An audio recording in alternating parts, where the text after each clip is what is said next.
Hey guys, in this video we are going to learn how to block the autoplay media or the sound autoplay in browser. So whenever you visit any news website, even the reputed news website, it will try to just throw a pop-up of live streaming a news site, and which is kind of annoying. Now if you want to stop that autoplay media, then what you can do is you can go to this three-tab bar, go to settings, and under settings if you go to privacy and security, and then scroll down to the permission section, and in this permission you have this autoplay. If you go to click on settings, and which is currently set to block audio, you can also choose other option like you want to block audio as well as video, or you can just allow. So based on your requirement you can just make the settings, and you can just block the audio and video and hit on save changes, and it will just block all the audio and video and all the autoplays in your Mozilla Firefox browser. I hope this helps. Let me know if you guys have any questions. Thank you, cheers, have a great day. Hey, let us know if you got any questions in the comment box below.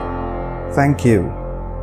And please do not forget to subscribe, like, and share the video. Cheers until the next time.